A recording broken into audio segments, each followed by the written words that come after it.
कितने? 24। अक्षर कितने? 24। देवता कितने? 24। देवियां कितनी? 24। ऋषि कितने? 24। छंद कितने? 24। और 24 वर्षों में क्या बदला? दुनिया की भौगोलिक परिस्थिति बदली। गुरुदेव ने गायत्री परिवार के रूप में पूरी दुनिया की इमारत हमारे हाथ में सौंपी। अब हमें यह देखने की आवश्यकता है कि कहीं पर गायत्री उपासना का सीमेंट, कहीं पर गायत्री साधना का पेंट, कहीं पर गायत्री साधना, गायत्री आराधना का डिस्टेम्पर लगना बाकी रह गया हो तो लगाने की जिम्मेवारी किसकी है? हमारी है दोस्तों। इस पूरी इमारत को भरने की जिम्मेवारी हमारी। अनछुए को छूना है, छूटे को भरना है, ज्योति को ज्वाला में बदलना है। हम लोगों की जिम्मेवारी किसकी है? जहां जहां पर छूट गया हो उस जगह पर जाकर के भरने की आवश्यकता है। पूरी दुनिया को हमें इसी दृष्टि से देखने की आवश्यकता है कि वो कौन है जिसके जीवन के अंदर अभी भी ये चिंतन पहुंचना शेष रह गया है। और जैसे ही वो भाव आएगा ये ज्योति ज्वाला में बदलेगी। कैसे बदलेगी? ऐसे बदलेगी दोस्तों कि साधना की नींव पर आंदोलन खड़ा हुआ और साधना की नींव पर ही आगे बढ़ेगा। मैं आपको एक गंभीर बात कहने जा रहा हूं। 12 फरवरी 1978 गुरुदेव ने शांति कुंज में उद्बोधन दिया और क्या कहा? ये कहा कि मेरे जीवन में सौभाग्य की लहर आई थी। मेरे जीवन में सौभाग्य की लहर आई थी। आपके जीवन में आ गई होती तो आप लोग धन्य हो गए होते। आज का जो दिन है वो आपको धन्य बनाने के लिए आया। पिछले 1 वर्ष से भारत के कोने कोने में ज्योति कलश यात्राएं पहुंच रही हैं। जहां पहुंच रही हैं वहां पर नूतन ऊर्जा का, नवीन प्राण का संचरण कर रही हैं। लोगों के जीवन को बदल रही हैं, लोगों की भावना को बदल रही हैं, लोगों के व्यक्तित्व को बदल रही हैं।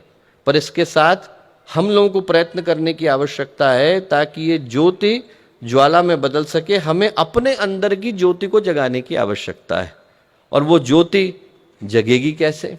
इसके लिए एक बड़ा ही गंभीर भाव मैं आपको देने जा रहा हूं। इस पर थोड़ा ध्यान से सुनने की आवश्यकता है। क्या करने की आवश्यकता है? वो करने के लिए थोड़ा इतिहास में जाने की आवश्यकता है।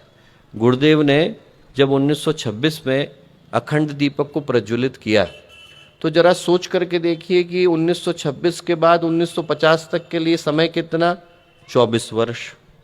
गायत्री मंत्र के अक्षर कितने? 24। गायत्री मंत्र के अंदर देवता कितने? 24। गायत्री मंत्र के अंदर देवियां कितनी? 24। प्रहलादिनी है, प्रज्ञा है, विश्वभद्रा है। देवता कौन है? अग्नि है, प्रजापति है। गायत्री के अंदर छंद कितने? 24। गायत्री है, त्रिष्टुप है, अनुष्टुप है, बृहति है, जगती है, उष्णिक है, अदिति है। गायत्री के अंदर शक्ति धाराएं कितनी? 24।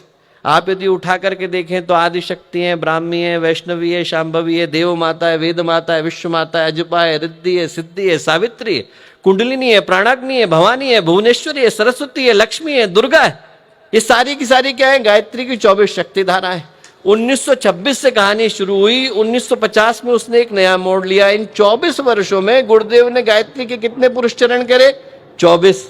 मंत्र कितने? 24। अक्षर कितने? 24। देवता कितने? 24। देवियां कितनी? 24। ऋषि कितने? 24। छंद कितने? 24। और 24 वर्षों में क्या बदला? दुनिया की भौगोलिक परिस्थिति बदली।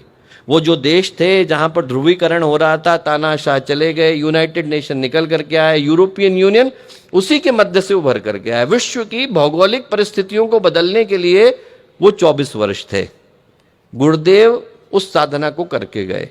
हमारे YouTube चैनल शांति कुंज वीडियो गायत्री परिवार को सब्सक्राइब करें एवं बेल आइकन जरूर दबाएं ताकि गायत्री परिवार की विभिन्न गतिविधियों की जानकारी आपको मिलती रहे।